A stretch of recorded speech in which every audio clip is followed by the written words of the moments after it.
बिस्मिल्लाहिर्रहमानिर्रहीम। अस्सलामुअलैकुम।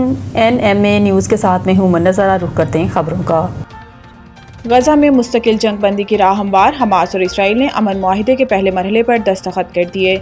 अमरीकी सदर डोनाल्ड ट्रंप ने सोशल मीडिया पर जारी पैगाम में ऐलान किया कि इस मुआहिदे के तहत तमाम यरगमालियों की जल्द रिहाई अमल में लाई जाएगी, जबकि इसराइल अपनी फ़ौज का मुतफ़िका लाइन पर इंखला करेगा।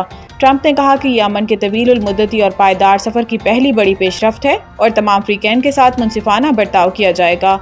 इन्होंने इस तारीखी और गैर मामूली मुआहिदे में किरदार अदा करने वाले कतर, मिस्र और तुर्की के सालसों का शुक्रिया अदा करते हुए कहा कि यह दिन अरब और मुस्लिम दुनिया, इसराइल और तमाम हमसाया ममालिक और अमेरिका के लिए एक अजीम दिन है। कतरी वजारत का भी कहना है कि गजा जंग बंदी के पहले मरहले पर मुआहिदा तय पा गया, जिसके नतीजे में जंग के खात्मे, इसराइली यरगमालियों और फ़लस्तीनी कैदियों की रिहाई और इमदाद की फराहमी मुमकिन होगी। तफसीलात का ऐलान बाद में किया जाएगा। इसराइल और हमास के मुआहिदे पर दस्तखत के बाद नेतन्याहू ने मुख्तसर बयान जारी करते हुए कहा कि इसराइली हुकूमत अपने शहरियों की बाहिफाजत वापसी के लिए पुरअज़्म है और हम अपने तमाम यरगमालियों को वापस लाएंगे। इसराइली मीडिया के मुताबिक समझौते के तहत हमास तमाम यानी 20 जिंदा यरगमालियों को 72 घंटे में रिहाई देगी। अमरीकी मीडिया के मुताबिक इसराइली यरगमालियों की रिहाई हफ्ता या इतवार को मुतवक्को है।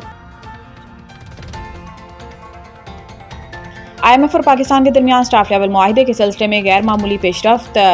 एवा पेट्रोआ की क़यादत में IMF की टीम ने 24 सितंबर से 8 अक्टूबर तक कराची और इस्लामाबाद का दौरा किया। इस दौरान पाकिस्तानी हुक्काम के साथ तौसीई फंड सहूलत के तहत दूसरे जायजे और रेजिलेंस के तहत पहले जायजे पर बातचीत हुई।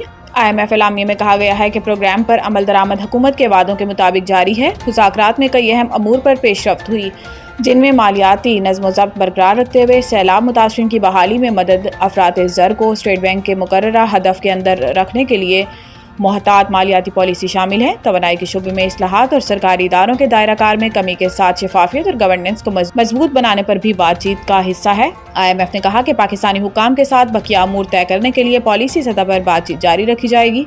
पाकिस्तान और IMF के दरमियान दूसरे शशमाही इक्तसादी जायजा मुज़ाकरात का एलामिया जारी कर दिया गया। कर्ज प्रोग्राम की शराइत पर अमल दरामद को मजबूत करार दे दिया।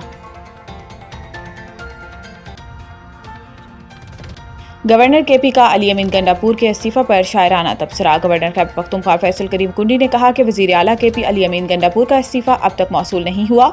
इस्तीफा देखकर पता चलेगा कि मुस्ताफ़ी होने की क्या वजह है। फैसल करीम कुंडी का कहना था कि कोई कानूनी या आईनी नुक्ता मुबहम हुआ तो इस्तीफा वापस भी किया जा सकता है। याद रहे कि गुज़िश्ता रोज़ अली अमीन गंडापुर ने अपना इस्तीफा दस्तखत करके गवर्नर खैबर पख्तूनख्वा फैसल करीम कुंडी को भिजवाया था। अली अमीन गंडापुर अपने बयान में कहा था कि मनसब इमरान खान की अमानत थी, जिसे वापस कर दिया। नए वज़ीर आला सुहेल अफरीदी को मेरी मुकम्मल हिमायत हासिल रहेगी।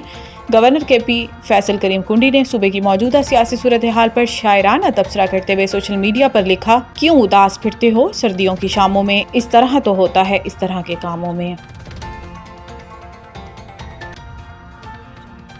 इलेक्शन कमीशन का तहरीक इंसाफ को बड़ा धचका, तमाम अरकान असम्बली आज़ाद करार। Islamabad election commission of Pakistan ने सुप्रीम कोर्ट के फैसले की रोशनी में तहरीक इंसाफ और सुन्नी इत्तेहाद काउंसिल के अरकान असम्बली को आज़ाद करार दे दिया। इलेक्शन कमीशन ऑफ पाकिस्तान की जानिब से जारी एलामिया के मुताबिक कौमी और सूबाई असम्बलियों में PTI से वाबस्ता तमाम अरकान अब आज़ाद हैं। इलेक्शन कमीशन का कहना है कि सुप्रीम कोर्ट के 25 अगस्त 2025 के तफसीली फैसले के बाद अरकान की वाबस्तगी PTI या सुन्नी इत्तेहाद काउंसिल से ज़ाहिर नहीं होगी। सुप्रीम कोर्ट के आइनी बेंच के फैसले की रोशनी में कौमी असम्बली समेत सूबाई असम्बलियों में पार्टी पोजीशन भी तब्दील होगी। इलेक्शन कमीशन ने कौमी असम्बली पंजाब, खैबर पख्तूनख्वा और सिंध असम्बली की पार्टी पोजीशन से मुतालिक नई फहरिस्तें जारी कर दी। 2022 के सैलाब के बाद पाकिस्तान को $16.3 अरब दरकार थे। माली इमदाद ताहाल नहीं मिली। Pakistani high commissioner. बरतानवी खबर रसां इदारे में लिखे गए मजमून में डॉक्टर फैसल ने कहा कि पाकिस्तान को 2030 तक क्लाइमेट एडॉप्टेशन के लिए $152 अरब दरकार होंगे। तरक्की पजीर ममालिक को तालीम, सेहत और तरक्याती मनसूबों की बजाय हंगामी इमदाद पर वसाइल खर्च करना पड़ते हैं। खसूसी मजमून में डॉक्टर फैसल ने लिखा कि तरक्की याफ्ता ममालिक को अपने $100 अरब सालाना के वादे को पूरा और बढ़ाना होगा। इमदाद को कर्ज़ों की बजाय ग्रांट्स और नरम शराइत के कर्ज़ों की सूरत में फराहम की जाएगी। पाकिस्तानी हाई कमिश्नर ने कहा कि COP28 में कायम किया गया लॉस एंड डैमेज फंड फौरी फ़ाल किया जाए। 2022 के सैलाब के बाद पाकिस्तान को बहाली के लिए $16.3 अरब दरकार थे। आलमी वादों के बावजूद ज़्यादातर माली इमदाद ताहाल नहीं जारी की गई।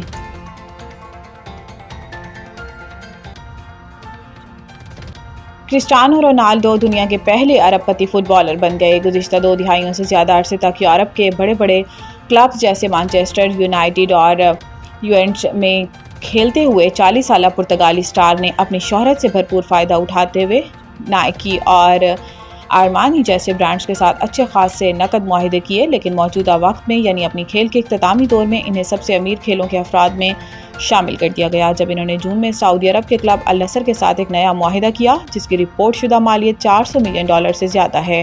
طویل عرصے تک رونالڈو اور میسی ایک جیسے معاوضے حاصل کرتے رہے، لیکن 2023 میں رونالڈو کے خلیجی کلب کی طرف منتقلی اور میسی کے میجر لیگ کے ساکر کے انٹر میامی میں شامل ہونے کے بعد دونوں کی آمدنی میں بڑا فرق آ گیا۔ مزید نیوز اور اپڈیٹ کے لیے دیکھتے رہیے NMA نیوز۔